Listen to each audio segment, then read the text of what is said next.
You wish to serve the great houses and shape the flow of power. You must first exert power over yourself. The more influence our sisterhood gains, the more enemies we make. There was a time when you took my views seriously. Instead of allowing those sorceresses to woo you. The sisterhood, they hide in your camp and do our thinking for us. Our hands are poised on the levers of power, and yet our grasp on it is still fragile. I am trying to protect the Imperium.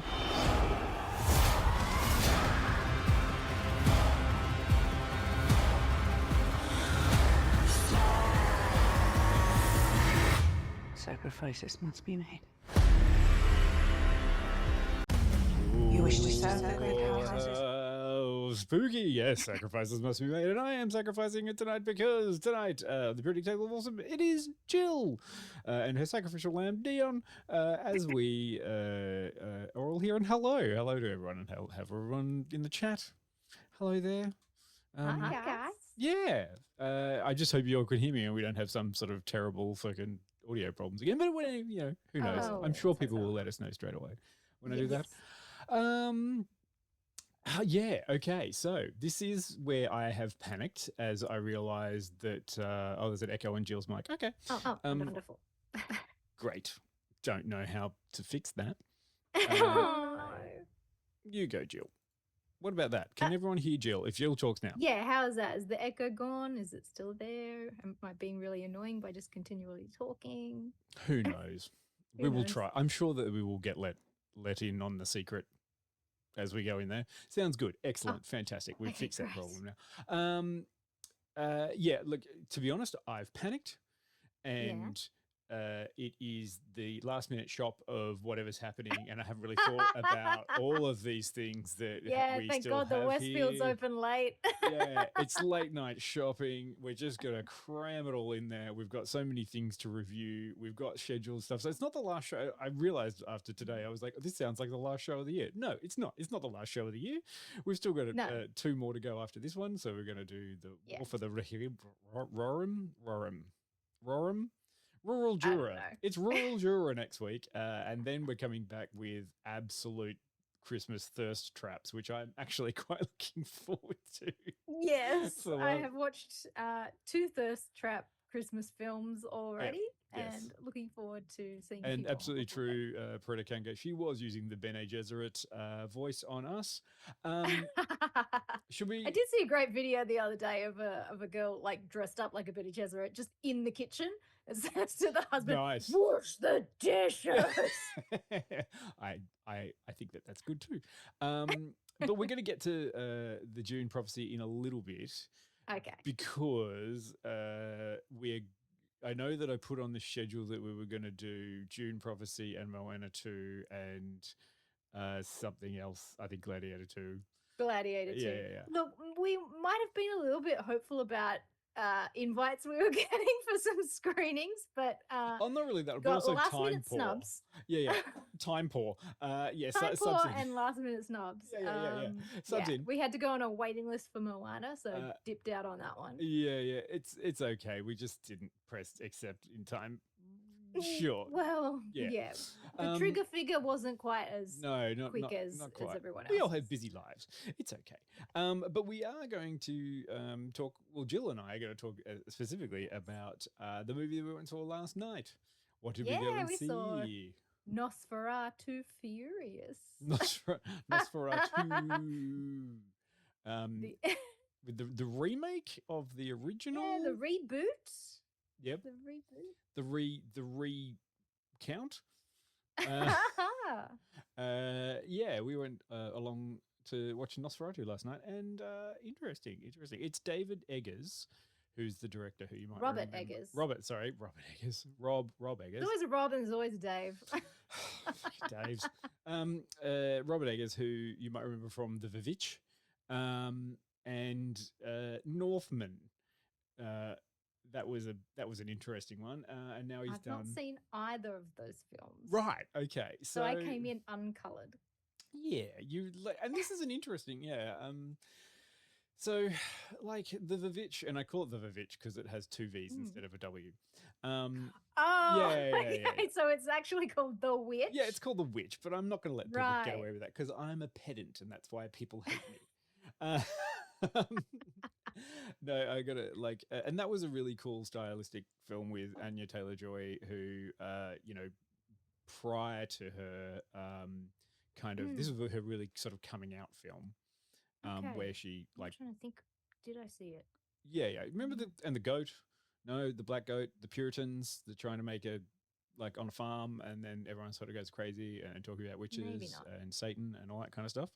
Maybe Yep. not. No, okay, fine.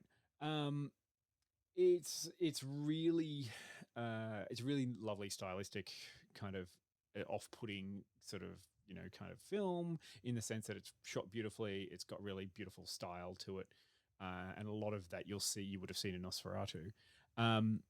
And then that was exciting. And then he did the Northman, which came out last year, I think, and that one was visually stunning, but just a bit weird, like which was basically just about a Northman, Viking land stuff, and now turned his hand to a remake this time, not an original property. And a 102-year-old reboot. Yeah. The original came out in 1922. And I hate to say it, but it's 2024.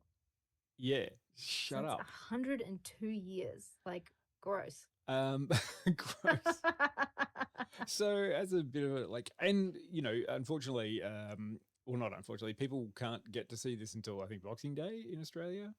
Yeah, it comes out sometime between Christmas and New Year's. Yeah, not sure. And we weren't told about any kind of embargo. So look, it's out there now. We've seen it. We'll give you our honest sort of thing of it. And like Jill, as a person who's definitely seen the original Nosferatu, how did you? Yes, I was there when it was released in theatre houses. Great, yes. In the motion picture houses. Yes, in the... Wait, was it a talkie or was it a silent film? I believe it was a silent film. Okay. Gonna just quickly check that. So it didn't even go to the talkies then? No. Definitely the moving picture house. Yeah, it's silent. There we go. There you go. Yep. I mean, I'm pretty sure everybody has seen clips and footage of that original film. Yeah. It is a loving tribute to the book Dracula by Bram Stoker. And Bram Stoker actually sued the filmmakers who made Nosferatu because they completely ripped off his work. And so all rolls of the film had to be destroyed as part of his court case thing, winning his suing. Yeah. But there were a few that survived, so that's why we still have images of it today. And that kind of explains why it's Count Orlok and not Count Dracula, and why it's Thomas Hutton and not like Jonathan Harker, and all of those kinds of bits and pieces, you see. Little tweaks. But it's quite a faithful adaptation. Like, I have to admit, the new Nosferatu with a really great cast. You kind of looking there and it's like, shit, there's Aaron Taylor Johnson, there's well, you might not recognize Skarsgård. What's his name? Bill Skarsgård. Bill, yeah. Good old Bill. And Nicholas Holt, sorry. Nicholas Holt. Very bad with names today, Jeremiah. No, I don't. I'm just bad with names, I'm realizing. But yeah, look, it's an interesting adaptation and an interesting way that they did it, and it's funny, isn't it, that Nosferatu came out, which was literally a rip off of Bram Stoker's Dracula, and then 102 years later, as you casually point out to make us all feel ancient, they make a faithful adaptation of the rip off of something. So it's pretty spot on. There are a few little subtleties, but everything, like, story wise, is pretty much the same. And I gotta say, I fucking enjoyed this movie. Did you? Like, I really liked it. Like, as a horror film, it was Right. great. Yeah. It was terrifying. It was disgusting. There was like beautiful cinematography, wonderful arty shots. Like Yeah. the things that they were doing with, you know, didn't have to, well, there was CGI in this, but you know, like just really clever use of camera angles and shadows and just good old fashioned acting the shit out of scenes. Yeah. I can't say that I have watched anything with Lily Rose Depp, but she ate in this movie. She absolutely killed it. Interesting. Did you have a different experience in this film? Look, I mean, it's kind of strange. One of the metaphors that came past like my brain. Okay, you know, I don't do metaphors often, but No. one of the things that I kind of grabbed from this. So, do you remember Mossburger? Yes. Okay. And Mossburger, as I've always described Mossburger, for anyone out there who doesn't know Mossburger, Mossburger was a hamburger chain that came to Australia that was Japanese, so it had a lot of Japanese stuff. But I felt like, how did they make Mossburger? Well, a bunch of executives flew out from Japan to the US and went into McDonald's in like the 80s and just watched everything and wrote notes and then went back to Japan and explained it to a bunch of technicians who recreated everything according to how it was explained to them. And in the end, you get this kind of Frankenbeast that is an American style Japanese hamburger place that, while is technically perfect, just is a little strange. Like, it doesn't quite work. It's definitely doing its own thing, but it definitely has all of the influences from everything in it. So I kind of looked at, like, I felt at the end of it, it's like the Mossburger of hamburgers. You know, was it delicious? Well, yeah, it tasted pretty good. You know, did it sort of do everything that you expect when you go for a hamburger? Yeah, but did it feel weird? Yeah. Did it kind of have a bit of lacking chaos in it? Yeah. I just didn't get it. Yeah, and like, while technically, like, as a technician, you know, Robert Eggers, perfect, like, you know, great scenes, well cameraed, all that kind of stuff. But one of the things that it didn't hit for me was I didn't really give a shit about anyone. And that was the thing. Okay. I know, all right. Like, you know, I'm sitting there going, oh, and I still got to, like, say right now, my top vampire movies are probably Bram Stoker's Twilight. Perfect. No notes. Especially that bit where he gets really, like, he tries to smell her and then goes like he's going to throw up somewhere. That's my favorite.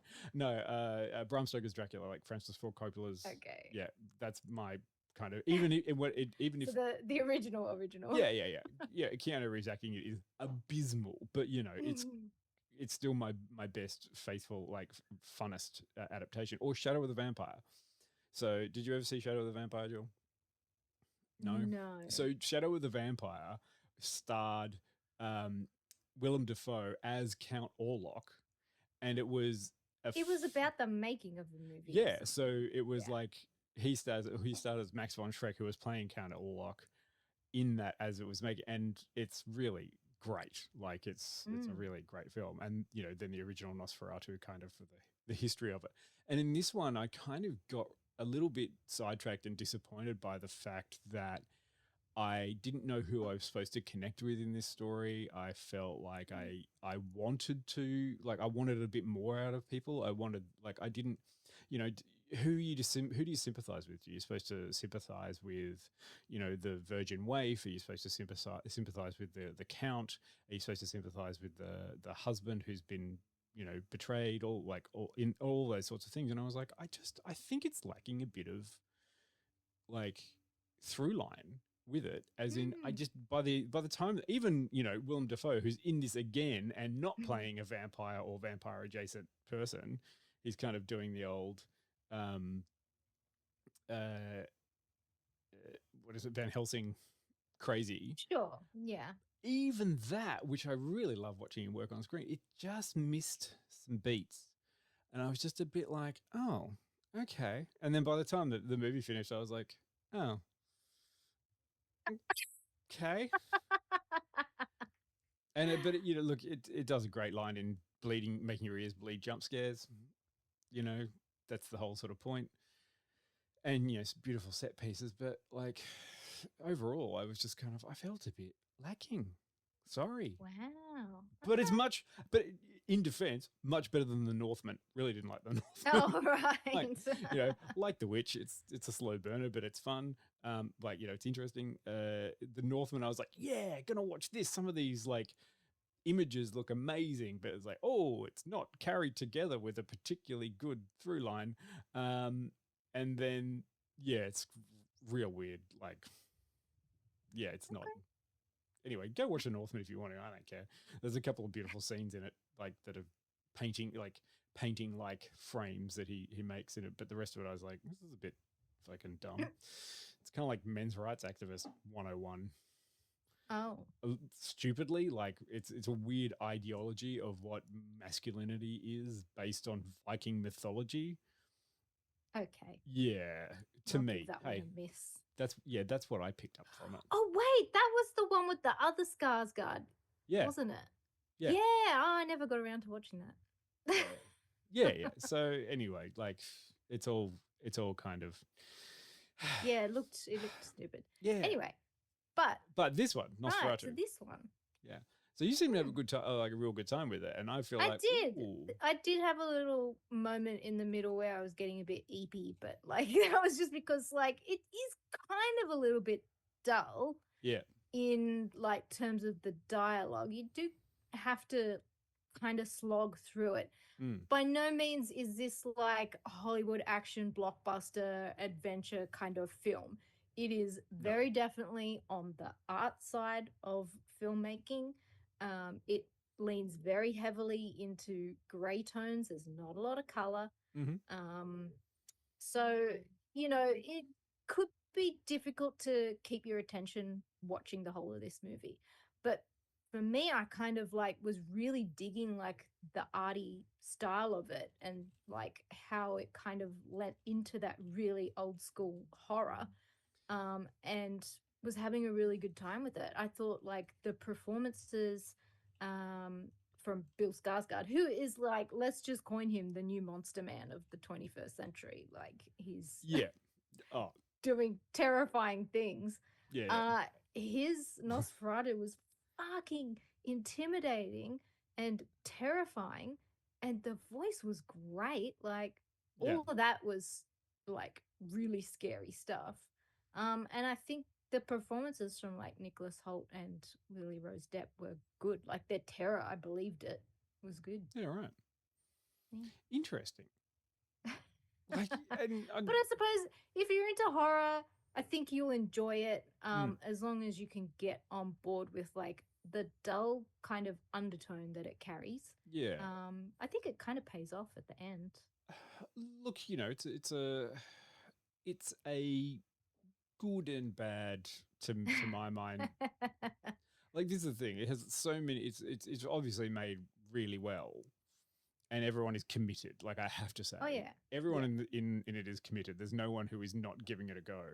But I kind of like by the end of it, I was just kind of like, well, I don't know, what was that about? Like, what's the ultimate? What are you saying? It was just a tragedy. It's a tragic film. But is it tragic? Because who is the person I'm supposed to feel sorry for? Like out of all, who do you think the I should? Woman. Really? Yes. Okay. Because she sacrificed herself to save her husband in the town. Yeah. Even though it was her fault, she called the vampire. But in the end, she saved everybody.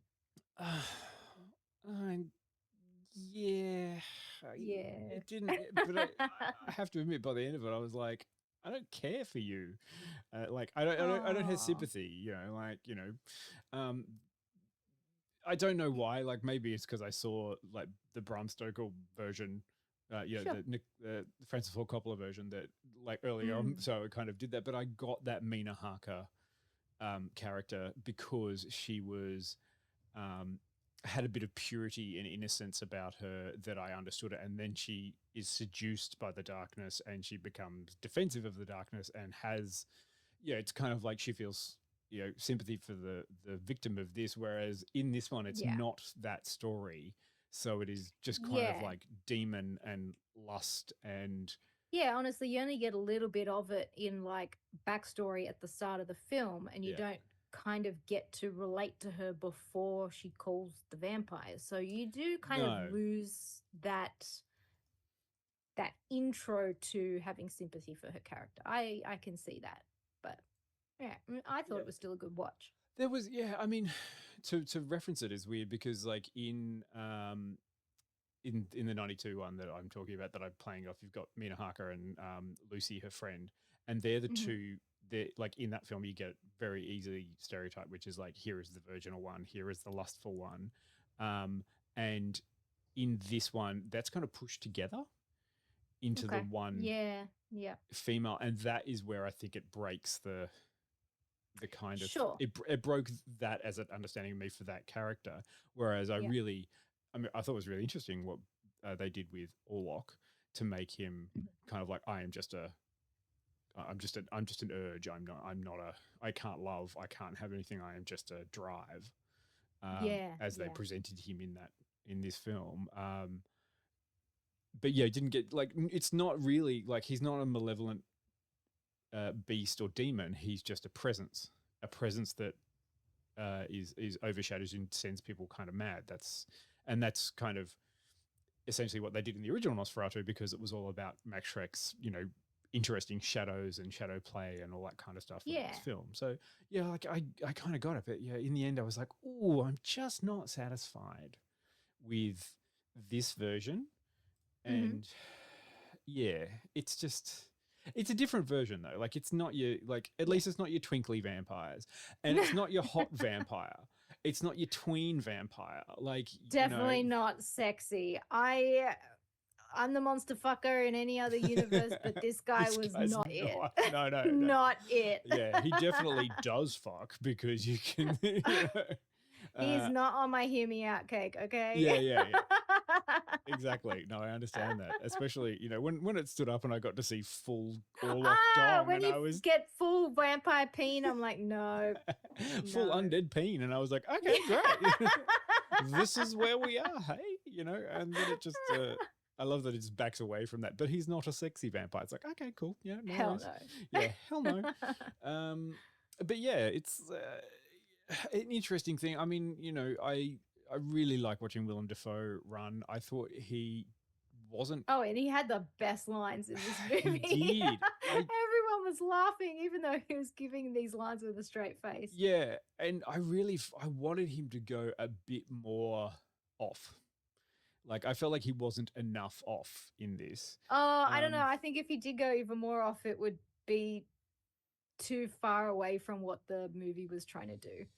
Yeah, I mean, I don't know, but I kind of like that because that was part of the crazy Anthony Hopkins version in, the Bram Stoker's one, where he's just a crazy ass kind of dude, and you're like, oh, okay, so you have to go along with him. All right. In this one, it's kind of like, is he crazy? We don't know. But maybe saying, but he had sympathy. Yeah, I almost got there with that when that character gets introduced, because he has such sympathy for the female lead that you can get drawn in with that as an audience member. But it just still failed a little bit for me, especially the monologue at the end. And I was like, yeah, it's, I don't know. Fair enough. Should we look? Should we just go have a little look at the trailer, just for people who may or may not have seen it, and then we'll come back and give it a quick rating, and then we'll go on to the rest of the stuff because we've got a fair bit of things to go through. Okay, all right, we go do that then. Okay.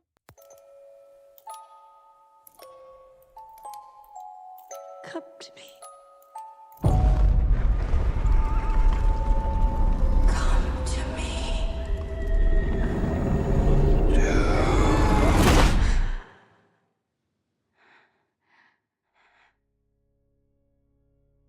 never shared my secret with any soul.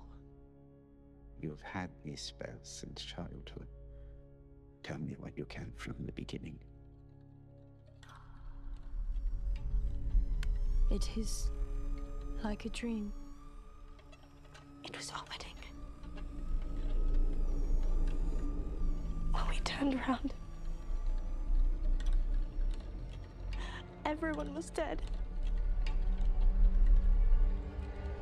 The stench of their bodies was horrible.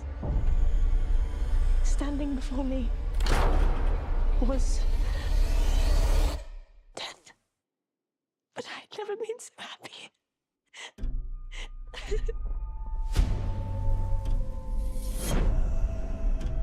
This creature is a force more powerful than evil. Its desire is to consume all life on Earth. Only you can redeem us. He is coming.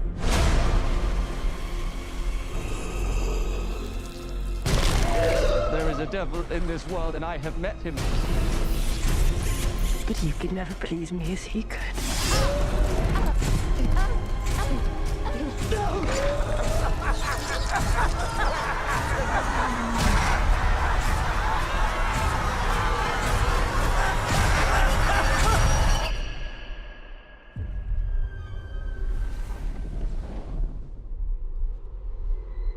I'm ready.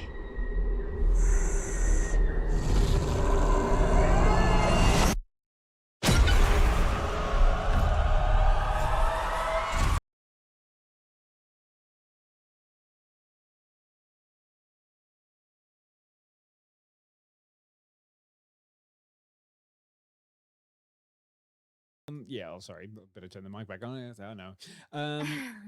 Yeah, look, I'm ready to rate it, but I've also got to say Renfield in this, the Renfield archetype, because remember, it isn't technically Bram Stoker's Dracula. That was kind of, he was nice and crazy. I liked him. Very crazy. But yeah, look, there's your Nosferatu. It's just stylistic, pretty, lots of jump scares, lots of blah. But not much blur and not a lot of blood and not a lot of gore. So I kind of feel like it was a bit, and what was there was gross. Yeah. Well, okay. Yeah. Well, we saw a dude bite the head off a pigeon and then chew it. Like, that was gross. Yeah. Yeah. And it like spurted blood. Well, that was just funny. I mean, no, it was gross. It was just a little bit. It's a little bit of stage magic, a little bit of sleight of hand. Of the real bird that he's holding just drops out of frame slightly while he switches out his hand and pulls up the one that is the mock. And then there's a little bit of Japanese blood fountain going. Fine, sure. Anyway, Jill, do you want to rate this one? I think I give it like a 70. 70? Yeah, I really like the arty style of it. Yeah. I'm gonna keep saying it. Yeah. That's cool. I mean, look, I'd probably give it about a 70 as well. Oh, okay. In the sense that, like, I'm not saying that I didn't like it. I'm just saying it lacked something for me to make it a really great version. Oh, yeah. Yeah, and one of the things ran into celluloid and whiskey Travis afterwards, and I agreed with what he said, which was like, yeah, it doesn't bring enough to the table to make it, to elevate it, to give you a real point of like, you have to see Nosferatu. It's really amazing. Oh yeah, exactly. But like if you can remake, live action versions of The Lion King and oh god, all of that shit within 20 years, sure, 102 years later, you can definitely make a pretty decent Nosferatu. Yes. Which is kind of cool because it does all that sort of stuff. So yeah, all right. Now, going to move on. So look, I'm going to say it comes out in Boxing Day. If you just need something to, actually, I can't say that. I can't say if you just need to escape the heat or you have a hangover and you want to go watch it. I cannot say that because it will just, if you have a hangover, it'll be demonic. It's not a hangover movie. No, but if you need to get out of the heat, 100%. Like, get out of the heat, go watch Nosferatu. It's all dark and cold, and it's mainly snowing in most of it because it's all set in Yeah. Germany. All the true. Carpathians. And really annoyingly, they made a popcorn bucket, which is really cool. It's a stone coffin thing. That you Sick. yeah, I know, right? And we still don't get any of that. Oh, Boring. dear. 2024, year of the popcorn bucket. Yeah. Yes, Karina, I was just reading the chat there going Renfield, which came out, which was Nicholas Hoult, remember? Renfield? Yes, I do. remember. Yeah, that was a different take on things. And I'm like, okay, cool. Yeah, that's sort of fun. So, wow, Nicholas Holt's doing a lot of vampire-based stuff Well, in this so one. is Willem Dafoe, because he was also in Sure. Dracula, so... Sure. Oh, he was in Shadow of the Vampire. Oh, He wasn't- sorry. It's Gary Yeah, Oldman you know. was Dracula. Yes. Yes, Gary. Stand by that. Now, Jill, you have to admit that you haven't seen much of the rest of the things we're going to talk about. That's true. I've been Yep. busy. I have Yep. been watching Shrinking Season 2, though. Oh, and which I have not. Ah. Perfect. Yeah. We played the trailer to open the show tonight with, which was Dune Prophecy. Now, Yes. I liked Dune. Yes. I liked Dune Part 2. I can't even remember if I've seen the second part, to be honest. Yeah, how do you feel about the very special boy in the desert, Jill? Yeah. No, I don't think much of him. To Sure. Be honest. Yeah. Look, It's not my sci-fi thing. Yeah. This is okay. And it's not really anyone's sort of sci-fi thing because Dune has always been slightly problematic and, the books don't have great lessons about humanity. But, it's... Plenty of worm dick, though. Yeah, plenty of worm dick. Plenty of becoming one with the worm, if you know what I mean. But this... So on the back of the two successful movies, because we love Denis Villeneuve, we have the HBO or Max. Sorry, I got to call it now. Yes. It's Max, technically.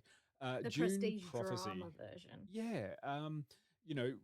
Now that everyone is scrambling to find the next Game of Thrones adjacent thing that we can attach to, we now get the history of the Bene Gesserit house, or no, not houses, the order of the Bene Gesserit, and we get to find all that stuff out in Dune Prophecy. Is that literally all this show is about? The Bene Gesserit? Yes. Oh, Well, that seems boring. I mean, slightly unfairly, it is always bad to review a show on one season because you can always have a shitty one. Okay. And then it's always a bit worse to review it solely on just 3 episodes. Now, there have only been 3 episodes that have come out. I've seen the 3 episodes and I want to give it a little bit more space to breathe. But at the moment, I have to admit, I'm getting really bored by it. Oh, well, we kind of have a 3-episode rule most times. Like, if it doesn't get better after 3, then that's it. Yeah, but I ignore that rule constantly. I will watch stuff that I should have, I watched all of C. Come on. God. But, I am going to watch Dune Prophecy, but I have to admit that I'm a little dulled by it at the moment. Okay. Mainly because it's feeling very much like, what was the prequel to House of the Dragon? That has come out, and this feels a little bit like that, which is there's a bunch of characters, they're skipping time and timelines without telling you, but you're picking it up as you go along, and it's all about these sort of things. But Dune is a massive world. There's so much scope to play with. And in this, what are they still focusing on? The fucking Harkonnen family and the Atreides family. And or clans. And you're you're getting a bit more of Carino, which is the Emperor's house. But it's set 10,000 years before Dune, right? Oh, geez. Oh, okay. It could be a million other things to talk about. Yeah, there are so many other things to think about and do that. I mean, I was saying today, discussing it, I was going, there's this thing called the Landsraad. The Landsraad is all the houses of all the different families that come together and basically have the government. They're the governmental group that sit under the emperor that run everything. There's got to be much more in there. We don't need to just go back to the well and keep discussing fucking right. So why not just make it a political sci-fi? Yeah, kind of. Like, that's what you were hoping, like, House of Cards, but in space. Yeah. And then Something it's like like, that. well, in 10,000 years' time, we're going to build up to this huge, like, Yeah, yeah. prophecy Yeah, that's in the title of this show. Yeah, when do you get the So, prophecy? like, let's explore the politics of how we got to, that antagonism between the two planets and getting the spice and shit. Yeah, and this is already set at the same kind of, but it's explaining stuff to us instead of showing us. I found there's a lot of explain and not a lot of show, which is starting to get a little bit annoying. And Adski said in the chat there, it's like politics of Game of Thrones without the sex and violence. No. There's plenty of sex. They're double downing on trying to make it really sexy, and occasionally getting to violent-y bits, but it's just landing weirdly for me. And I'm just kind of like, oh, it doesn't feel interesting enough to worry too much about it. And I don't really like the Bene Gesserit. I don't need to know their background. I like that they're mysterious. Yeah. How did they get there? It's just, I'm not. It's just I'm not taken by it. And again, they're sort of suffering from the one world, one ecosystem problems. It's like we go to this world, it's icy, and we go to this world, and it's just forest. Or you go to I'm like, okay, Yeah. And they can breathe on every planet. yeah, just those. Like, I mean, I really wanted to like it. Mm-hmm. And again, the cast in it is pretty strong. But I've also I'm starting to look at it and I go, Travis Fimmel, mate, love you. You're a great person. But at some point, I'm like, oh, buddy, you seem to be the killer of the sci-fi stuff. And there's a replicating theme, I think, of tonight. If I could talk about this stuff, it's Control-C, Control-V. And that's going to come back everywhere. It's copy paste. And Travis's character seems to, if you watched any of that Ridley Scott produced show Raised by Wolves, it feels very heavily like you could have just picked Travis up out of that show and then just put him in this show and change character name, keep going, same acting, same ideas, go for it. It's a little bit kind of like, oh, right, that's not. Anyway, look, I hope it gets better. Okay. Silver Soldier on it. You're going to go out there and watch Dune Prophecy? No, definitely not going to even bother trying now. Yeah, I mean, unless you... I'm just not interested in Dune. Unless you're a fan of... Not for me. Special Boy in the Desert. I can't recommend this as something. Whereas, the ballerinas, or the ballerina... Oh, yeah. The John Wick spin-off thing. Yeah. That looks interesting. Yeah. This one, I'm like, oh, this is quite dull and doesn't really grab me. Oh, well. But I'll give it up. Yeah. I'll keep going. Now, Jill. Yes. We have to remember for the next one. And look, anyone out there who's on the fence about it, look, give them a few episodes for Dune Prophecy. Fine. But if it does, I can't really recommend it unless you're bored over Christmas. Just watch them all at once. If you want to watch a show where the family definitely won't join you, watch Dune Prophecy.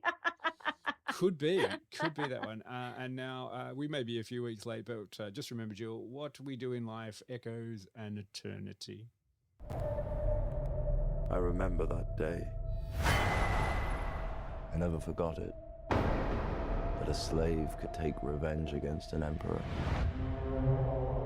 Where were you born? I don't know.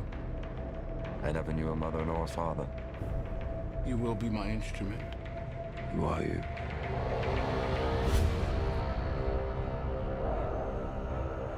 Did you hear that crowd? The greatest temple Rome ever built. The Colosseum. Because this is what they believe in. Power.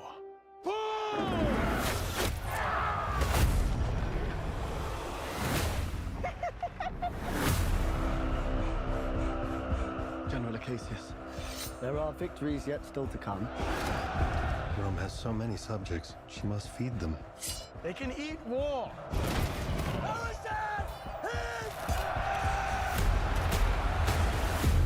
The arena turns slaves into gladiators, the gladiators into free men. You have something in you. I knew it from the start. Did you now? Rage. That rage is your gift.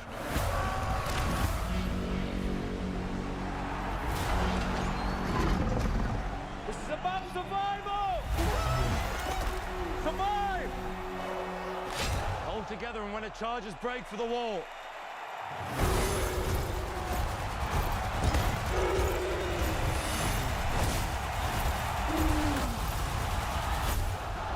Whose head could I give you that would satisfy this fury? The entire Roman armies. Too much?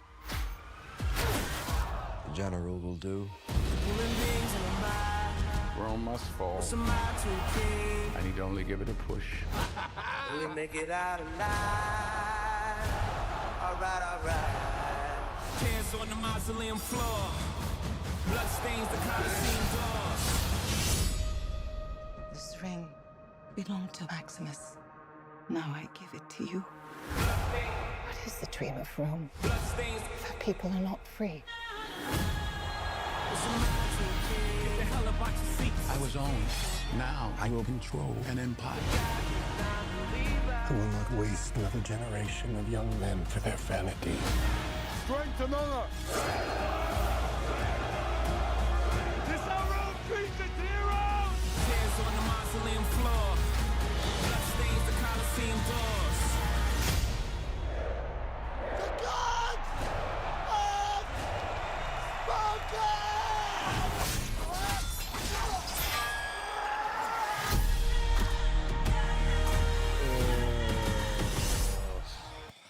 Yeah, okay.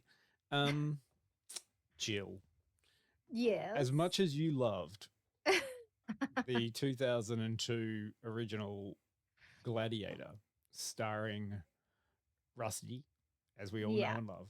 Yeah. That I watched a whole 30 minutes of before switching off. Yeah. Yeah. I have to admit, this is probably the laziest film I've seen all year, and I've seen a bunch of terrible, terrible films, but this one feels the laziest.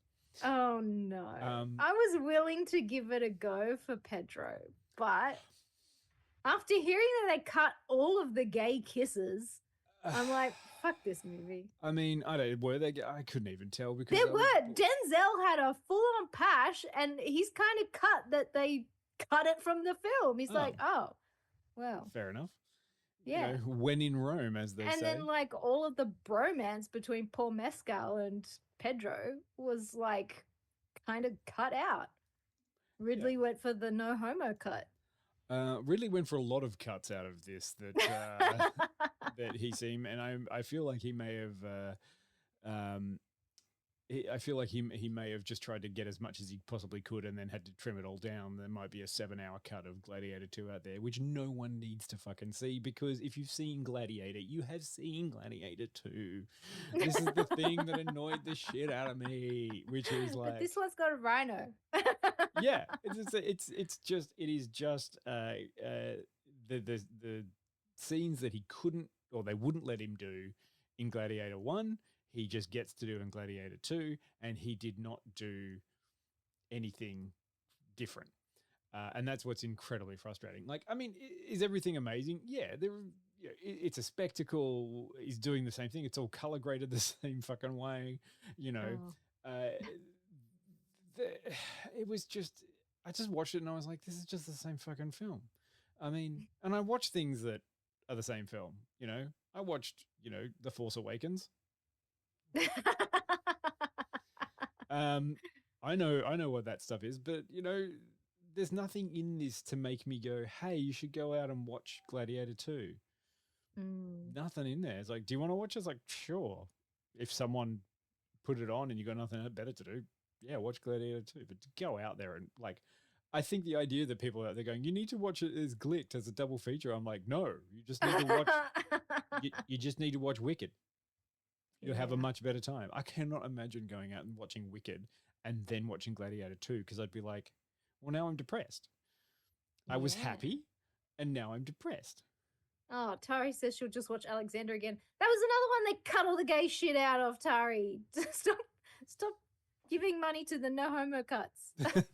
Give us our periodically accurate gays. yeah, this is just like, I mean, I tried really hard. Like I was watching it go, no, I've got to give it a go. I've got to go. Even especially when it opens with the opening credits of Gladiator 2 are literally frames from Gladiator 1. Oh, God. Explaining what happened in Gladiator 1. And I'm like, we all know. We don't need... And then it's just the same thing. There's a dude who's really rough and ragged, but he's got stuff pouring through his fingers. And then his wife dies and he's real angry at Rome. And then he kills a bunch of people. And then in the end, he dies. End of story. Like... Mum and Dad saw it on the weekend. I was chatting to Mum. And she's like, oh, we went and saw Gladiator 2. I'm like, oh, yeah? How was it? And she's like, oh, yeah, it was okay. That's bad. There's a review from my mother that is on the low side. Like, unless they're gonna say, "Oh my God, I couldn't believe it," and then this happened, and then this happened. That's a rave review. But like, oh yeah, no, it was pretty good. It was pretty good. Yeah. That means bad. Yeah. They just don't know. Yeah. I'm gonna. Well, people are asking for it now. We need your mum review. Your mum's review. Yeah. Film mid. My translation of Mum's review. Yes, Karina, mid. I loved a skit that they came up with, which was like finding the guy that has to go and get all the animals that they need in the Colosseum, and then explaining that through as it goes through Gladiator 2. It's like, oh, we need monkeys. Like, I got some baboons. Baboons are pretty rough. I've got a baboon guy. No problem. Yeah, I can sort that out. And then it's like, well, we need a rhino too. It's like, rhino was a bit difficult, but no worries. I can grab one. We'll get some. Easy done. And then they're like, oh yeah, we need sharks. And they're like, and he's like, well, no, really? Why? Like, you're joking. Like, nice one. That's pretty funny. He's like, no. We're going to flood the Colosseum and put sharks in there. And he's like, so I have to get sharks out of the water and then transport them. And then also get water into the Colosseum. And then I have to transport them to Rome, and then they've got to live long enough, so I can't hurt them. And this is before the age of... this is the whole reason why they invented aqueducts, so that they could flood the Colosseum and put sharks in there. Yeah, exactly. Like, Yeah, that's going to be on that next History Channel documentary. I mean, it's just... Yeah, I didn't have a good time watching it. I tried very hard. Like, Denzel Washington is great, though. Like, he is just eating scenery. Fine. But that's what he was paid to do. He just gets to eat all the fucking scenery and do whatever he wants. The rest of them, I was just like, oh, God, this is just frustrating. Okay. Anyway. Yeah, so that's pretty much what I've gone and looked at and I'll give it an attempt when it comes on streaming. Yeah. See if we can get past 30 minutes. Yeah, it's I mean, they even put him in the same fucking costume. Because if you haven't picked up on it now, the kid, the guy that's in there as the gladiator is Lucius from the first movie. The kid of the woman who was in... Yeah, I know. And then it turns out Maximus was his dad. So he's the son of Maximus. No! That's the laziest story, right? Yeah, right. And as someone it has been pointed out quite effectively, is that the reason people connected with Gladiator is because he has a whole speech where he goes, "Who are you?" And it's like, I'm, husband to a murdered wife, father to a murdered child. All right. Except they're no, not. No. It's just that he cheated on his wife with this other woman and had a son out of wedlock. Oh, so okay. His whole this is the illegitimate son. Yeah, so his whole noble, idea that he's just there to avenge his dead wife, and he gets to go into the Elysian fields at the end of Gladiator and be reconnected with his family, is totally undercut by the fact it's like, also his bastard son's now a gladiator, and he's going to take down Rome as well. It just felt, kudos for Ridley for making stuff. Stop letting him make shit. I mean, let other people have a go, Rids. You're done. You've done some amazing films. I really like some great Ridley Scott ones out there, but your recent bunch of stuff has been pretty fucking terrible. Yeah. That's a shame. Yes, that's right. Yeah, this take from this week is to go and watch Wicked again, which Jill has done. I did. I have now seen it twice. Cried even more the second time. But yeah, it's bloody good. Yeah, bloody good. And do I get to, you're allowed to gonk me out on this one if not, but does anyone want to, Can I give him a two episode review of Skeleton Crew? Yeah, please. I didn't even realize it had come out yet, and we've got a 2-episode drop. So that's something I could look forward quick to. trailer, and then we'll come back and I'll give my gonk. I'll give my gonkiest gonk. Okay. What are you in for? What are you in for? I found something buried in the woods. Dad. This is unacceptable. Do you understand?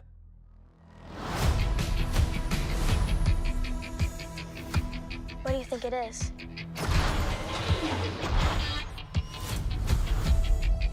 Don't touch anything.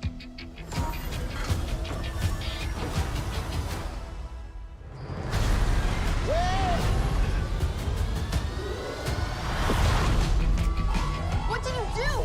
We're lost. Really lost. Stay together. We just need some directions home. Come on, kid. Pay up. Whoa. Where'd you two find an old Republic credit? Over here, quick. I'll get you home. We'll make a partnership. But we have to move fast. I need you to take the controls. Okay. Neil? Neil?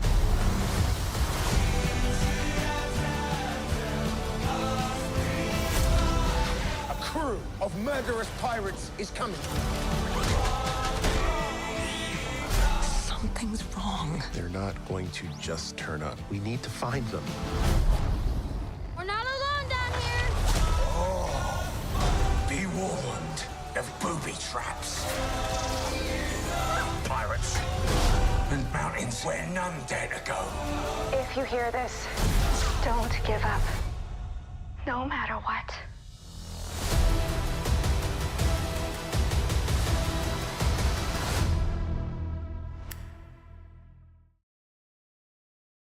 Yeah. All right. Okay. Fine. Yeah. Look, I know I'm a tragic. It's okay. But this one is a bit of fun. I had problems with the first episode. I didn't quite get on board with it straight away, as some people did. But I'm quite enjoying this Skeleton Crew. Little bit of a thing that's going on. Okay. I like the pirates. Nice. The pirates are fun. It's a little bit scary. They don't shy away from killing people like pirates do. It's not. Okay. It's not too G rated. Yeah, Predator. It's 100% Space Goonies. This was explained. This was explained ages. This was explained by the directors, who was just like, yeah, it's Space Goonies, including down to the fact of like pirate hats and the whole kind of thing there. But there are 4 lead kids. There's I was going to say Ray Fiennes, but it's not Ray Fiennes. It's Jude Law. Jude Law. Just interchanging people nowadays. Jude Law hasn't had much of a chance to expand yet. He's only just sort of arrived in the 2nd episode, but it's really interesting and different take on the Star Wars universe. And so it is set post Return of the Jedi, so it's in the bit where the Empire has fallen and the galaxy's in the New Republic era. So kind of around the same time as Mandalorian feels like Mandalorian adjacent kind of timing. But I'm liking it, and I think it's just a different take, and yeah, not so many Jedi and lightsabers and all that kind of stuff really. But yeah, I'm just Jude Law and his very receding hairline. My favorite character so far is SM33, which is oh, great. I love a lovable droid. And he's not real lovable, unlike... Even better, because I love K2SO. Because he's a sassy bitch. Yeah, K2SO is a sassy bitch, and SM33, who is the same kind of droid, I think. It's the same it's like frame. A Sentinel kind of droid or something, right? But it's pre that one. Anyway, he's like, what's SM33 say? Smee. Oh, cute. Yeah, okay. It's like, he's the bosun. He takes care of the ship and does all that kind of stuff. And I love Smee already.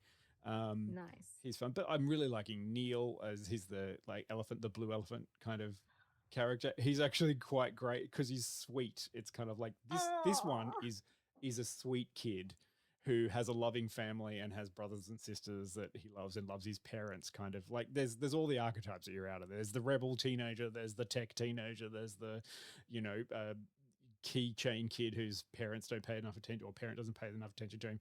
And then there's Neil, and Neil is the one who comes from a very stable, loving home with great parents and,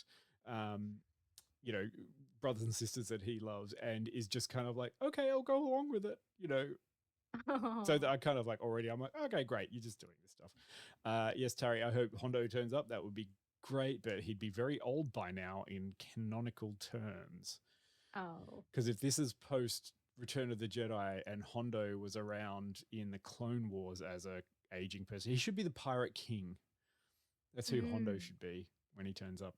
A really old Hondo Onaka as a Pirate King would be good.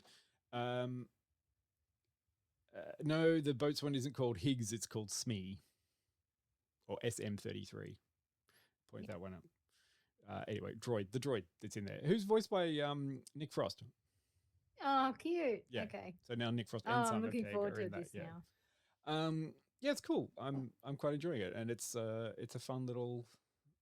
I think it's got a little bit more depth than I expected, even though it is very superficial and very kind of 80s Americana.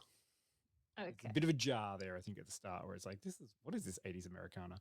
But the best thing about it is pirates are piratey and they're not nice people. Who'd have thought if you just kind of went, well, these are evil people, so they do evil things, like try to kill kids. Yeah. That's what they're supposed to do. Oh, well. Yeah. I'm loving different stuff from the Star Wars universe, so I'm looking forward to this. Yeah, like I'm still waiting for season 2 of Andor to come out, and that's my favorite non-Jedi related Star Wars thing. I don't need to go into the rest of it. This one's just another one of that nature. Cool. Yeah. So looking for that'll keep me going through to Christmas. Yeah.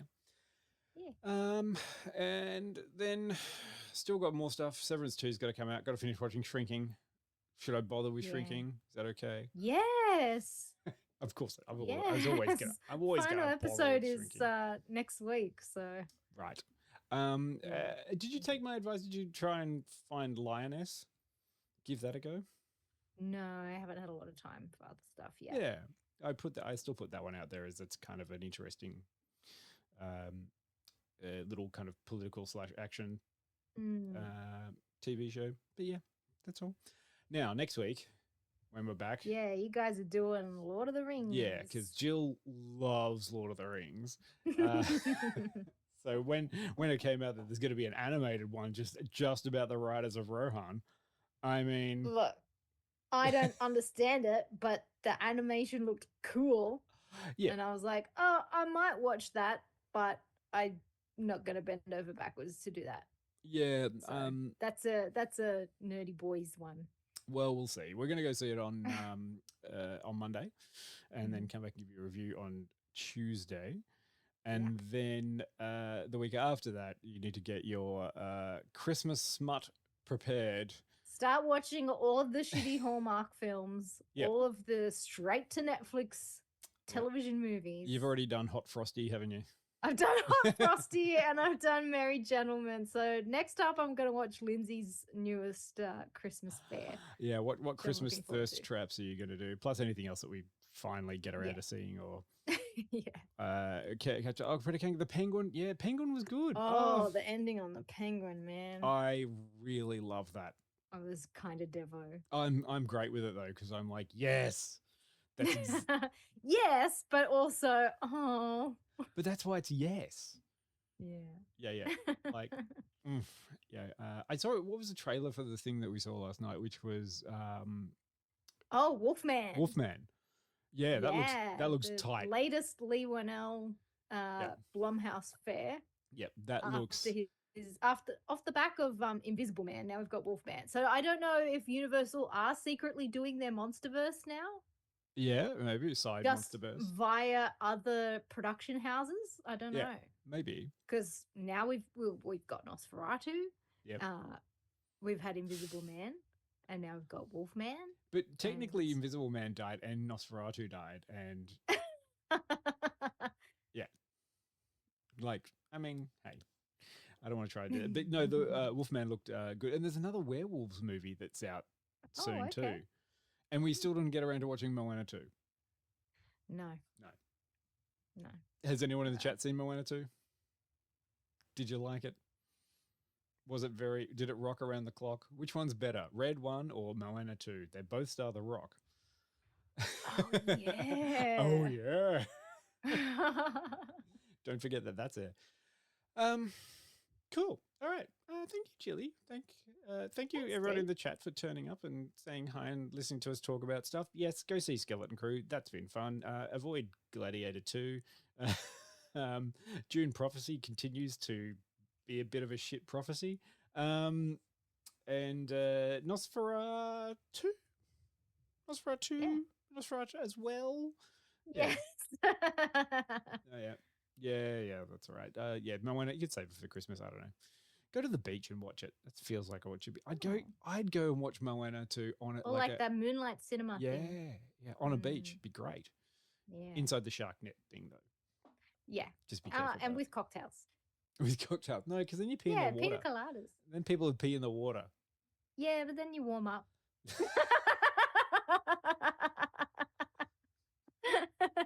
I'm a bit cold. Oh, I can help with that. Swim closer to me then. All right, on that disgusting note, we're going to go now. Thank you, everybody. Bye. See ya.